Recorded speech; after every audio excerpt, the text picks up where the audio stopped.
Should we start? Yes. Okay.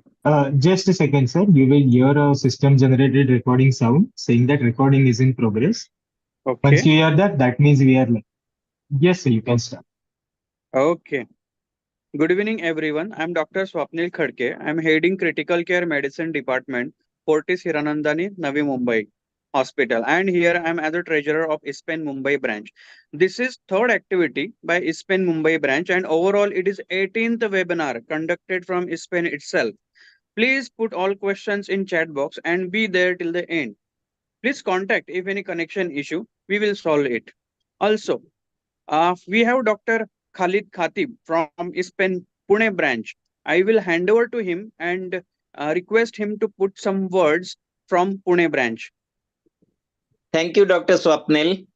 I'm Dr. Khalid Khatib. On behalf of ISPEN Pune branch, I would like to welcome all our members to the National Conference of ISPEN 2024, which will be held in Pune on November 30th and December 1st. I welcome all of our ISPEN members to attend the conference. The conference will be a real academic feast. Also, as you all know, Pune is also known as Oxford of the East. Therefore, we pride ourselves in the academic content of our conferences. Also, once you come to Pune, allow us to host you so that you can also enjoy other delights of Pune, like gastronomic delights, cultural as well as historical delights of the city of Pune. So I once again, on behalf of organizers of ISPEN 2024, I welcome all of you to Pune. The conference will be held at Hotel Hyatt Regency, which is one of the premium destinations in Pune. Therefore, come to Pune in the month of November and December because the weather will also be great at that time. On behalf of organizing committee, I again invite all of you to attend the national conference of ISPEN 2024. Thank you. Over to you, Dr. Khadke. Thank you, sir. Once Yeah. again, I'm very much thankful to ISPEN itself and Dr. Sanjit to give us opportunity to present this such kind of platform. Ultimately, I will request Dr. Chetna ma'am to go ahead with her presentation. She is a registered dietitian in Mumbai, and she is uh, she is a registered dietitian from Mumbai since 2014, and she is a certified diabetes educator. She is having 8 years of experience under her belt, and she is gold medalist in master's degree. Right now, she is pursuing PhD at MGM Navi Mumbai. She has presented many papers and is active in research work. And she is with us as an executive committee member of ISPEN Mumbai branch. Hand over to Dr. Chetna.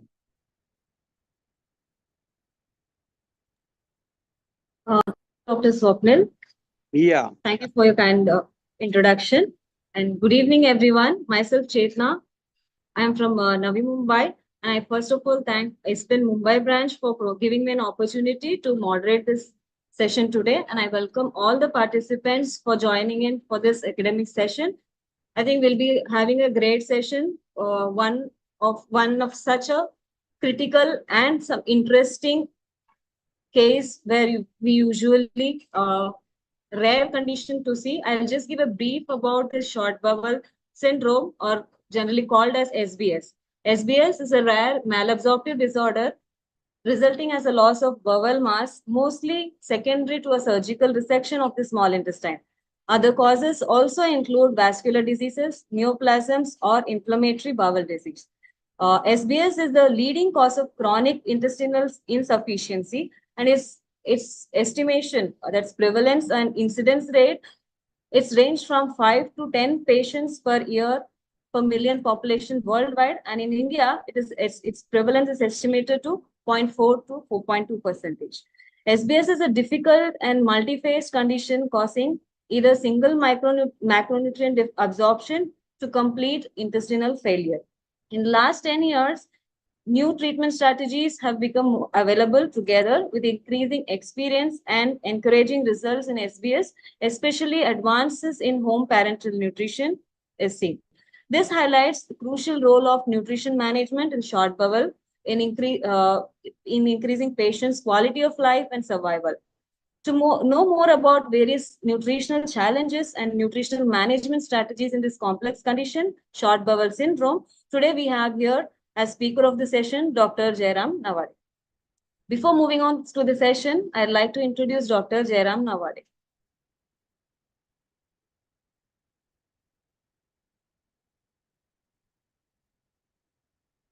Dr. Jairam, he is the consultant critical care medicine at SL for Raheja. He has completed his MBBS from Government Medical College, Kolhapur, and MD in anesthesiology from MS University, Baroda, and he's also done his IDCCM and DNP critical care medicine from Jupiter Hospital, Thane. He has about 12 years of experience in critical areas like general ICU, cardiac, neuro, liver ICU, and post-operative ICU. And he has experience in handling transplant units as well.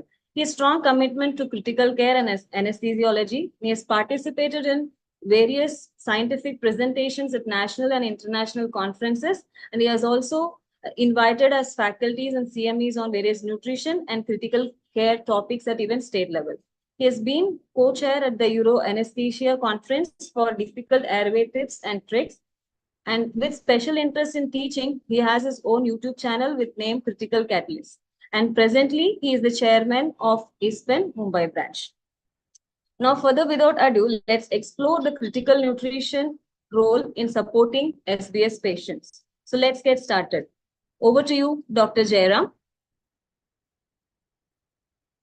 Good evening, and thank you, Dr. Chetna, for kind introduction. So I am sharing my slides.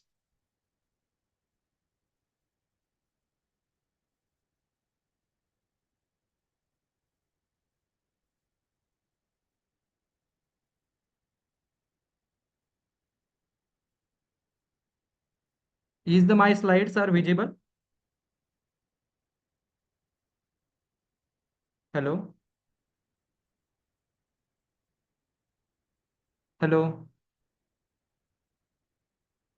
Yes, doctor, your slides are visible. Yes.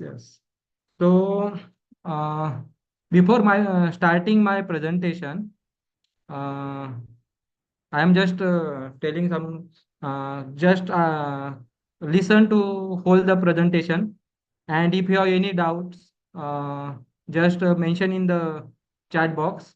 That will be answered at the end of the presentation. And if you have difficulty in joining, kindly contact Dr. Swapnil. So starting my presentation. So my presentation topic will be nutrition in the short bowel syndrome.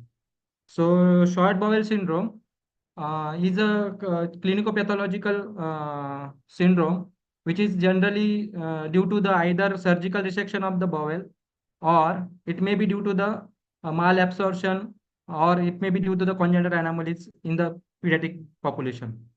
So short bowel syndrome is defined generally as the small bowel length less than 200 centimeter. Some may define it as less than 150 centimeter, but most commonly used definition is less than 200 centimeter, which leads to requirement of the need for nutritional and fluid supplement to these patients. Because need for nutritional support is generally because of the most of the macronutrients and macronutrients are absorbed in the small intestine. Like macronutrients include the carbohydrate, fats, and protein, and micronutrients include the vitamins, then the ions and all bile salt that are required, that are micronutrients, and the trace elements are also micronutrients. So we need to supplement them when there is a short bowel. Also, those patients who have short bowel, they are generally presented with the signs and symptoms of malnutrition. The signs and symptoms of malnutrition includes the weight loss over a period of time. The patient may have presented with diarrhea, steatorrhea. Patient may have dehydration because of high stoma output. They have malnutrition, fluid and electrolyte imbalance because of most of the electrolytes are absorbed in the bowel are lost due to the high stoma outputs. So the manifestations of the short bowel are generally due to the loss of absorptive surface, because most of the absorption happen in the small bowel, especially in the jejunum and ileum. That surface area is lost because of we have resected the bowel. Then there are some site-specific loss of site-specific transport processes, like in the terminal ileum, there is absorption of vitamin B12 and bile acids. And if we have resected that part, then there is loss of site-specific transport process. Then site-specific endocrine cell and gastrointestinal hormones, like glucagon-like peptide, is generally secreted from distal ileum and proximal colon. That is also lost. And also there is a loss of ileocecal wall. If there is loss of ileocecal wall, then the transient time become very short, and the food doesn't get time to get the absorbed in the small bowel.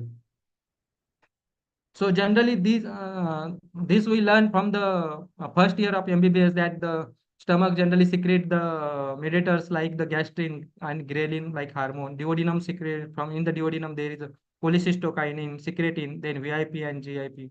In jejunum and ileum there is neurotensins, and in distal ileum and colon there is peptide YY and glucagon like peptide 1 and 2. And generally, the nutrition absorption happens at the duodenum and proximal region. Generally, macronutrient, which includes the fat, carbohydrate, and protein, that is most commonly absorbed there only. Iron, folate, calcium is also absorbed there. Then in the proximal ileum, there is a calcium and vitamins, minerals are also absorbed. In distal ileum, especially the bile salt, vitamin B12, and small chain fatty acids are absorbed. And in the colon, along with the small chain fatty acids and mineral, there is vitamin K absorption happens.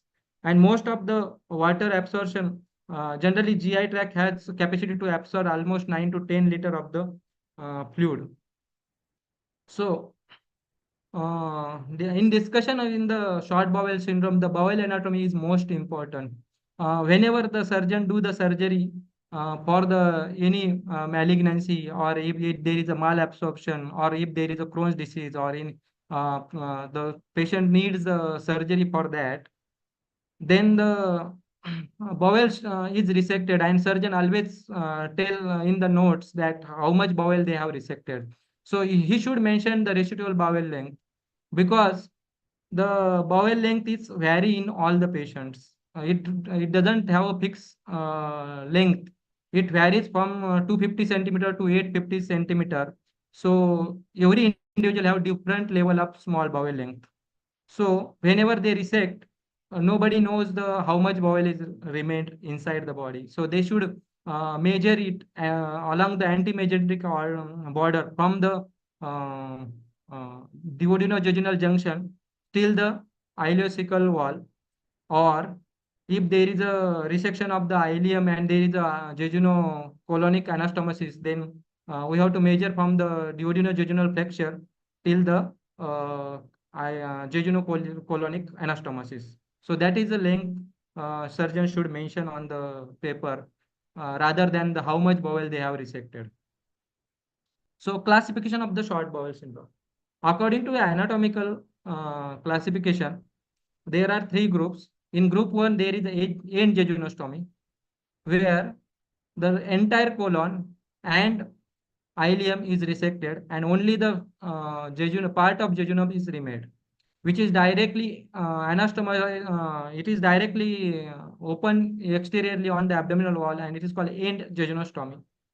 And in group 2, there is a jejunocolonic anastomosis, where the jejunum is anastomatized with the remaining part of the large bowel. And third type, group 3, is a jejuno-ileo anastomosis, where jejunum and distal part of the ileum is preserved, where there are two, the jejunum is anastomatized with the distal ileum, and the entire colon is preserved. So in these groups, group 1 has the worst prognosis and group 3 has the best prognosis. And surgeon always try to make the patient from group 1, shift patient from the group 1 to the group 3. Some patient may have the pathology at the initially requiring ileostomy or jejunostomy, and still the colon is there, but they doesn't anastomatize immediately to the colon. But in a later part of the course of the patient, they plan the second surgery and they anastomatize that last part of the jejunum to the colon. for better fluid absorption and fluid management and nutrition management of that patient. Pathophysiological classification is also there, where they classify as whether the colon is in continuity or not. In that, group 1 is having no colon in continuity, and group 2 and group 3 have colon in continuity. And there are also post-operative criteria, they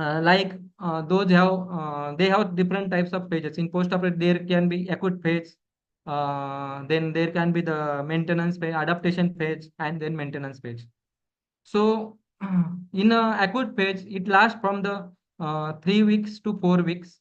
Generally, in that period, the stoma output is very high. The patient have very in the secretory phase, the hypersecretory phase. This term hypersecretory phase is coined in 1974, and it generally hypersecretory phase generally lasts for the up to 6 to 12 months also. So if there is a hypersecretory phase where the gastric secretions are very high, acidic contents are very high, so the bowel is not adapted for this high acid level. So they have a high stoma output. So that's why the patient become more dehydrated, and dehydration lead to pre-renal AKI, and there may be the acid-base abnormalities and electrolyte deficiencies because a lot of sodium is lost in the stoma output. The management of this acute phase include to give the IV fluids, whatever the required as per the stoma output. We have to give IV fluids, and we have to do the acid separation by using proton pump inhibitors and S2 blockers. And this patient require parenteral nutrition also in initial stage, because uh, the lot of IV fluid we cannot give without the nutrition supplement, and parenteral nutrition can be supplemented while during night time also, when the patient is not able to eat. And whenever possible, we always start the enteral feeding, that can be continuous or overnight. And polymeric isotonic formulas can be used. We should avoid hypertonic or hypotonic, but isotonic formulas can be used during acute phase. In adaptation phase, it lasts from 1 year to 2 year up to 2 years also. So in adaptation, there is an increase in the villus length, and function of the cells is also increased, which lead to the prolongation of the transient time, so that more time is the more time is we have more time to have more absorption of the nutritional content from the short bowel. And there is also increase in the blood flow as shown in the figure. There is a normal villi, and there is an increased size of the villi length as well as blood supply. It is shown in the second part. So management include these patients required oral diet and fluid management. And in the maintenance phase, we can start patient on the oral diet more. That should be in a more frequent interval, so that the transient time can be reduced, and more time is get to more absorption of the nutrition. So adaptation depends on the types of the food, and there are internal and external stimuli. So liminal stimuli include non-specific stimulation from the dietary food, or specific stimulation from the vegetables, and also from the polymeric diet. And trophic factors are also involved for the intestinal adaptation, include pancreatic biliary secretions, then splanchnic blood flow, enteric nervous system, gut microbiota, and GI hormones, and also growth factors. So those patients who have short bowel should be assessed for the nutrition at that when the patient received in the ICU, or you can also do nutrition assessment before the patient goes taken for the surgery.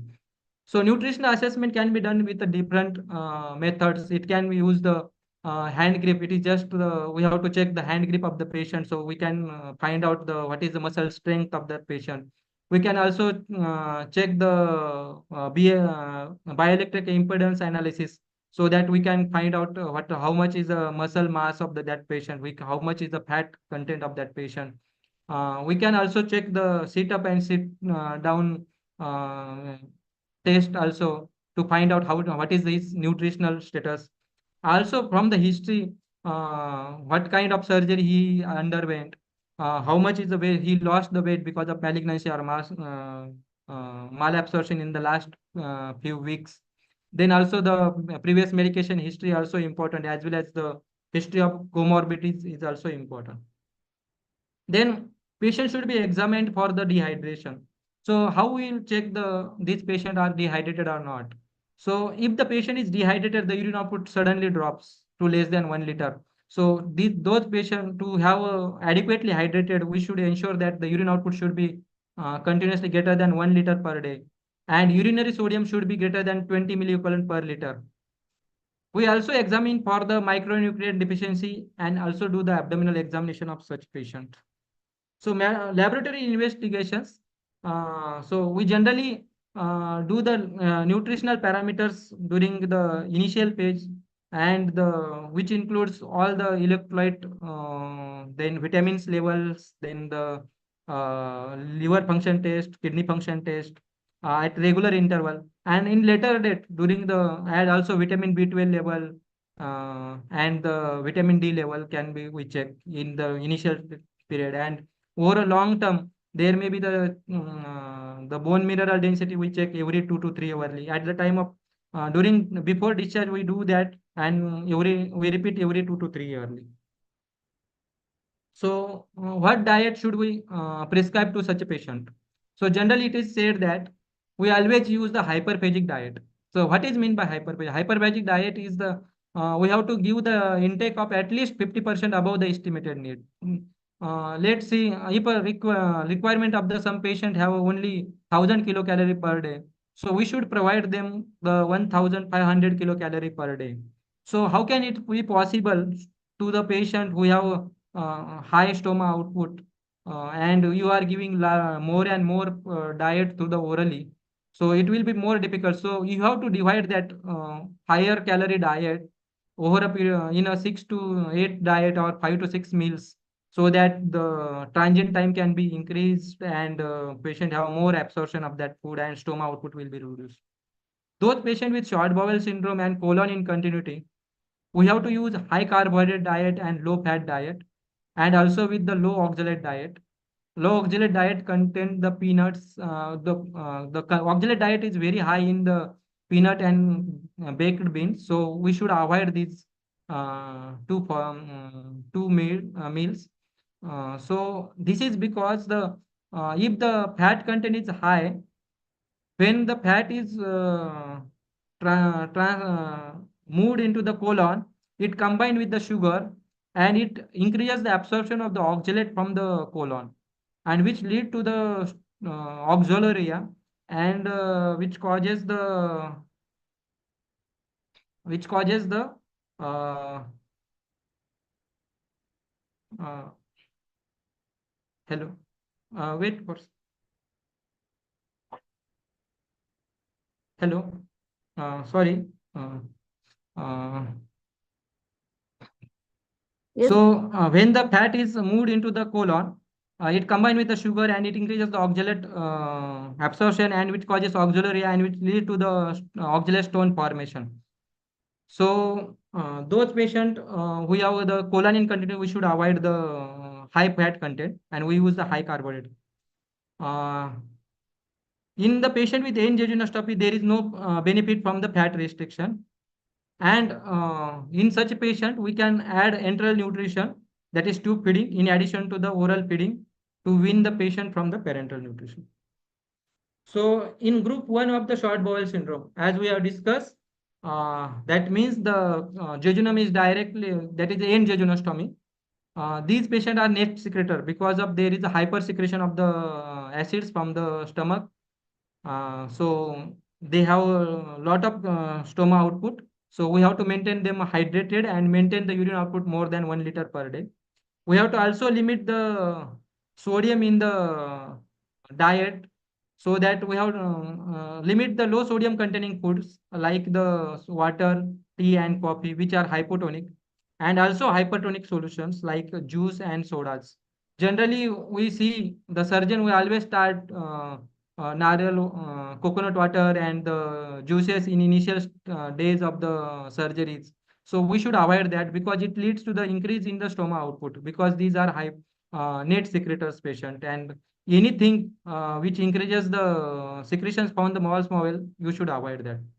So preferred solution include the ORS, but this ORS is generally different from the sports ORS, which contain the sugar. The ORS is generally low in sugar, is preferred, and high in salt. The salt should be such that the sodium level should be 90 to 110 in the oral rehydration solution, and free water should be avoided in such patient. Parenteral nutrition is required in the initial period following the resection. Decrease parent nutrition when the oral intake is maintained, and about 50% of the short bowel syndrome patient can be weaned off from the parenteral nutrition within 5 years. This is especially for the end jejunostomy patient, because other patient who have the colon in continuity, the parenteral nutrition can be weaned off very early compared to the end jejunostomy patient. Then the parenteral nutrition is preferred management for the patient with short bowel syndrome with intestinal failure. So medical therapies, generally the medical therapy include anti-motility and anti-secretory agents. Anti-secretory agents include proton pump inhibitors and H2 blockers. They are specifically used when there is a hypersecretion of gastrics. This is happen generally in first 6 to 12 months. So PPIs are introduced during that time, and they are rarely used after 12 months. If there is no hypersecretion, we should stop them because chances of bacterial overgrowth are more.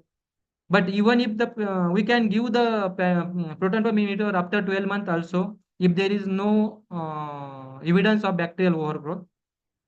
Also, we can also use the octreotide. Especially in those patients who have the high output in jejunostomy, where it increases the transit time and it increases the absorption of the nutrient from the bowel. And this should be avoided during adaptation period because it delays the adaptation phase. Then loperamide can be used. So loperamide, generally in short bowel syndrome, there is a alteration in the enterohepatic circulation. So loperamide dose requirement will be very high. Generally, it should be given as a 4 tablet as a 4 times a day. And before every time we have to give the loperamide 30 minutes before every meal, we have to use that loperamide, and at bedtime also. So generally we give the loperamide at 2 mg per 3 times a day. In this patient in short bowel syndrome, we can use loperamide in the dose up to 32 milligram per day. This is the maximum dose we can use. We should also avoid the bile acid sequestration, because already the bile acid pool is very low in short bowel syndrome patient, because the bile acids are generally absorbed in the distal ileum and the proximal colon. So because of that, we should avoid bile acid sequestration, which leads to the steatorrhea, fat soluble vitamin loss is also there. Also, we should avoid the entry coated medications, because already there is short transient time in the short bowel syndrome.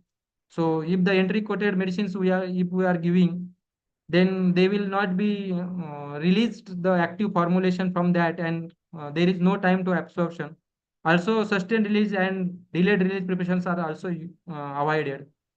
What can be preferred instead of that? The liquid preparations can be used, like syrups can be used, then drops, oral solutions, oral preparations like mouth dissolving tablets can be used instead of that.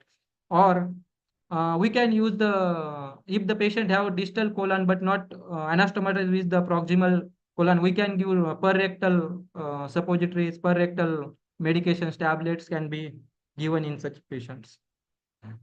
Then the role of glucagon like peptide analogs. So generally the GLP-2 analogs is an endogenous hormone also. So it is generally secreted from the L cells of the distal ileum and colon. But because we have lost that part, so we have to supplement that. We can also use the teduglutide, but it is generally contraindicated because these are the growth factors. These are generally contraindicated in the active GI neoplasia or those patients who have the colonic polyps, because they increases the growth and they may progress the malignancy as well as the size of the polyp may increases. So those patients who are candidate for these growth factors should be screened for by doing the colonoscopy before starting this medication. Then the other medicine is apraglutide, which is a same group medicine, but it is a newly introduced, but which has a lesser activity on the progression of malignancy and the growth of the polyp. So this can be used. Uh, then the role of surgery. So generally, those patients who have short bowel syndrome, the short bowel get dilated. So this dilated bowel can be used using absorption surface can be increased and length of the bowel can be increased by doing the longitudinal intestinal lengthening and tapering operation, which is generally called as BNC operation. In this, if you look at the figure, in first figure, they have it is shown that from A to B, they have cut down the intestine at the antimesenteric border, where the both the segments of the bowel get the equal blood supply, where they make the two tubes along with that is one A to B and from A dash to B dash, and these are anastomatized. If you see on the last figure, they have anastomatized B point B to the A dash, not the B to the B dash. So this is called as isoperistaltic anastomosis, where the bowel have the peristalsis from A to B, so that it will continue as the same peristaltic movement, and the blood supply will be preserved for the bowel, which lead to the lengthening of the bowel with the smaller caliber. And second procedure is called as Kim procedure, where the serial transfer enteroplasty operation is done, where the transverse cut are made on the intestine and they are sutured so that it will increase the surface area of the intestine to increase the bowel surface area for the absorption.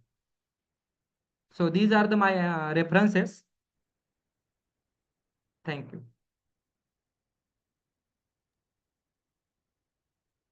Thank you, Dr. Jairam. It was such an insightful presentation. Thank you for explaining us in detail about the anatomy and the physiological changes that happen post surgery in an SBL's condition. And there are very few questions. I would like to just share it with you. Please give your opinion on that.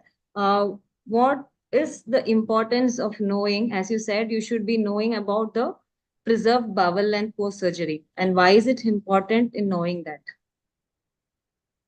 So the most of the micronutrients and macronutrients, especially the macronutrients, are absorbed in the first 100 centimeter of the jejunum only. The duodenum doesn't have absorptive function, but once the jejunum is start from duodenal jejunal function flexure, the most of the macronutrients are absorbed from the proximal 100 centimeter of the jejunum. So, and the length of the bowel is not fixed in any individual. So the range is varying from the 250 centimeter to 850 centimeter also. So if surgeon says that this only the 250 centimeter of the bowel is resected, or ileum is resected, or jejunum is resected. So if patient have 800 centimeter of the bowel, and if 200 is resected, means 600 will be remained. So there will not be any problem with this patient. So he will absorb, he doesn't require any nutrition supplement. He will absorb all the macronutrients and all that. But those who have only 250 or 300 centimeter of bowel and the surgeon have resected 200 and only 100 centimeter will remain, those patients have a very short bowel syndrome and ultra short bowel syndrome also.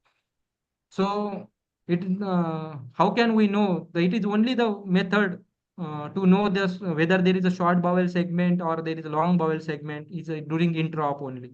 So if the surgeon measures intraoperatively the bowel length from the duodenal jejunal fracture to the whatever the say, if it is end jejunostomy, still the end jejunostomy, or still the if it is there is anastomosis, jejunocolonic anastomosis, till that point, then it can be done during intraop. So that is most important. Thank you, sir. And you had mentioned about use of pantoprazole and octreotide. For how long the duration of that these drugs will be there, and how long these supports drugs should be given for patients? So generally pantoprazole is initiated immediately after the surgery, because this is a hypersecretory phase. The acid secretion will be increased and stoma output will be very high. So to suppress that, it is the anti-secretory medicine, and these are the preferred first line medicine for this high output stoma. So they should be continued for 6 to 12 months.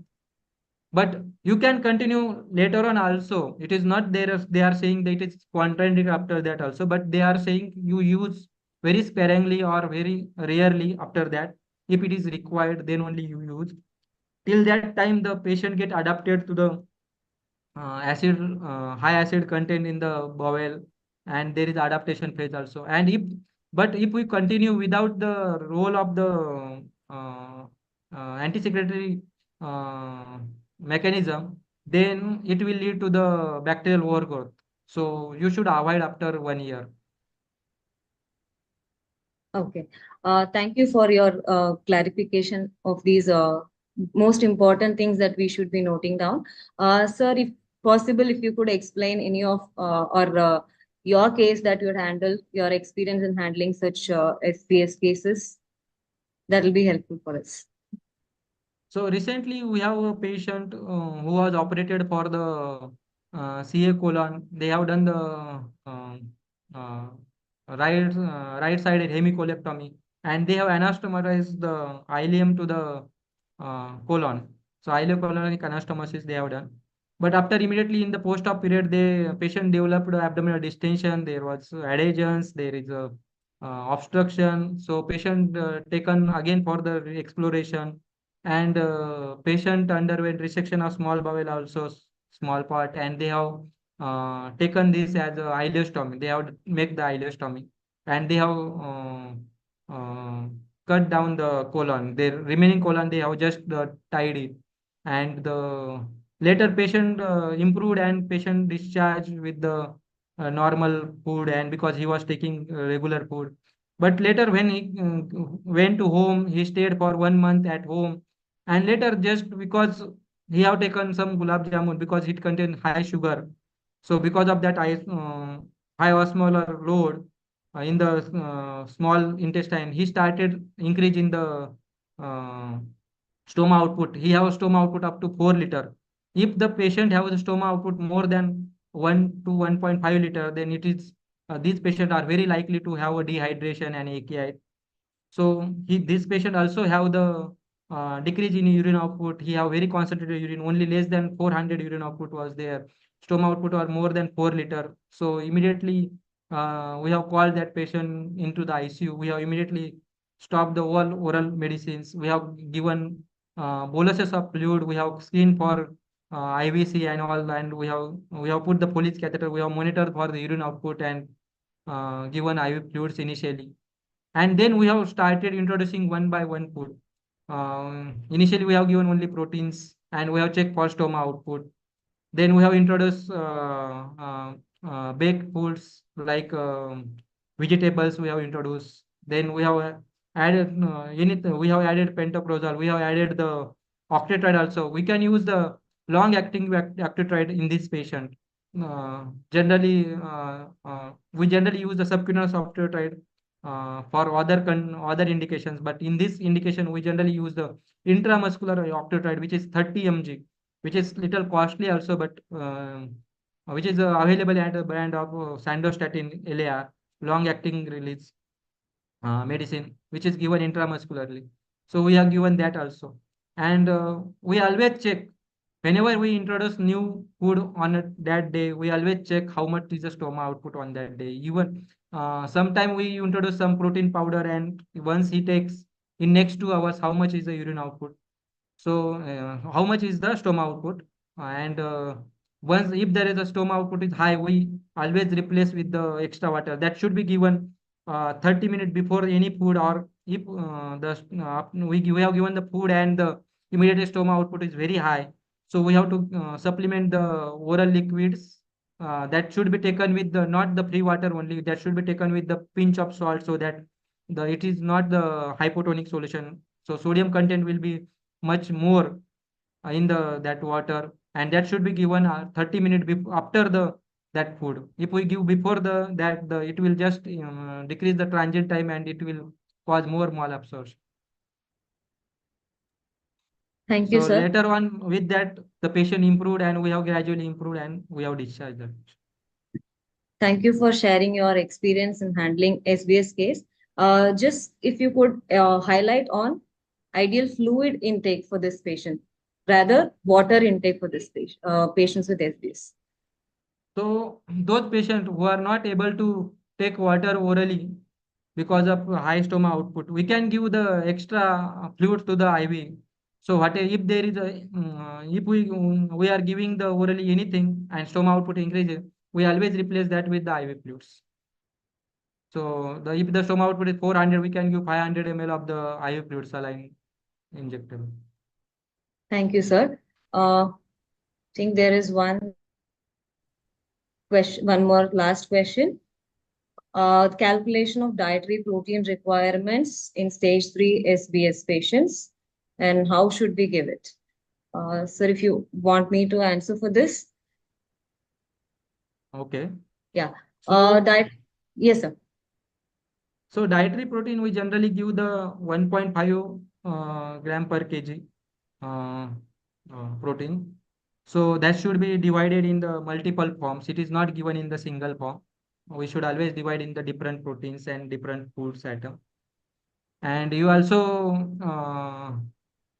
give with the you can use the protein sachet on every food give servings, like in the boiled vegetables also you can put that protein over that, so that because you have times, because patient can take the food during daytime only, he is not able to take food in the night time, so we have to divide it in 6 to 8 meals and the duration will be very short in between, so we have to give that protein in the multiple supplement. We can also add eggs in the diet to meet that supplement. Yeah. To add on to this, I think it's, as sir said, it is 1.2 and above for these patients. You should check on the exact requirements on a regular basis, which would keep changing for these patients. And I think you should be adding, as you mentioned, from regular diet, you try to meet up, and then if whatever it is supplemented, requirement for the supplementation, that you can always add in. As yeah, sir has also mentioned that there are few studies that had mentioned giving at the night time also will be beneficial, where there is a lot of time for the nutrients to be better absorbed. Okay. I think there is no more questions. Yeah. Thank you, Dr. Jairam. I think you had given us an elaborate presentation. You had you are given a lot of insights on how to handle such patients.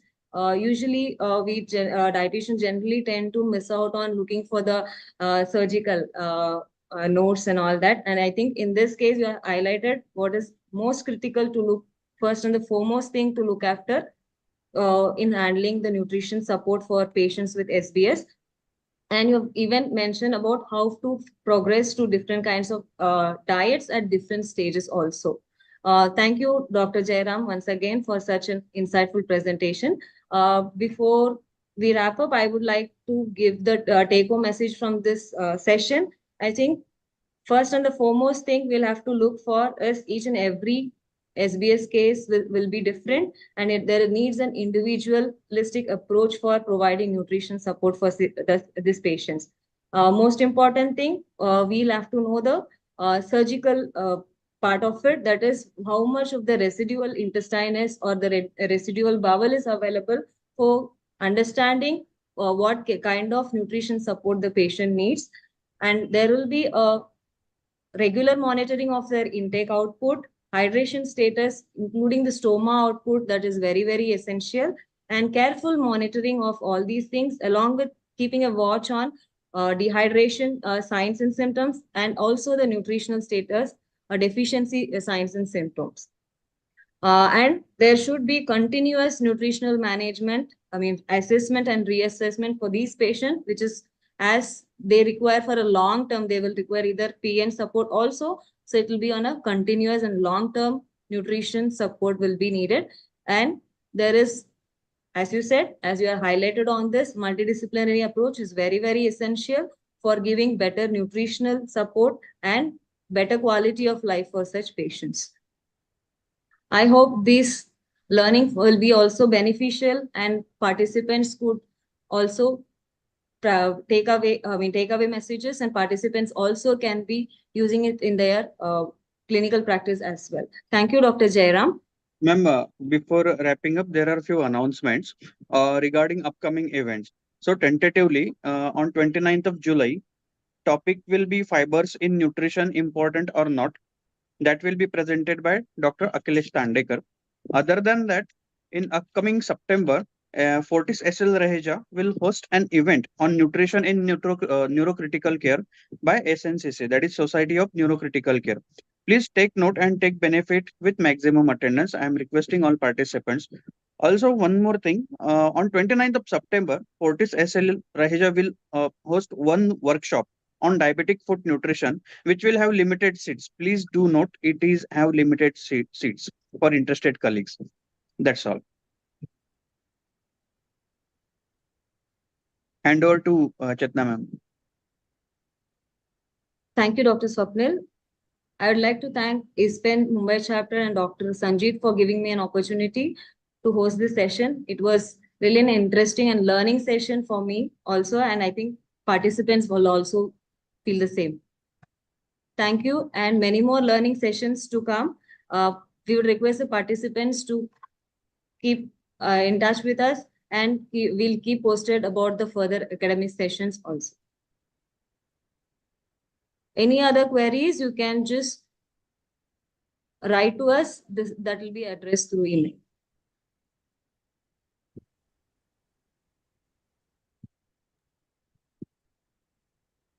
Dr. Jairam, there's one query I think in Yes. chat box. Okay. That is about niacin. Dr. Jayanti have already mentioned niacin deficiency is common, so supplementary trace elements is important.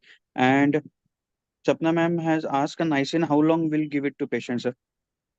Can you please throw a little light on it? So the vitamin supplementation is required for longer time because those patients have a resected bowel, so the absorption is very low. So during the whole time, whenever the patient is having short bowel, these patients are supplemented for lifelong for the such supplementation.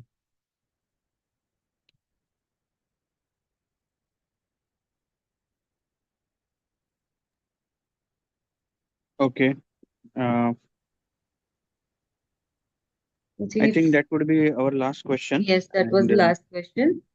Yeah, yeah. Again, hand over to Chetna ma'am, please. So as he rightly said, I think these micronutrient deficiencies has to be monitored, and it has to be supplemented on a regular basis, because this condition is going to be a long term, and meeting up all the requirements will be difficult, and the losses also keep changing.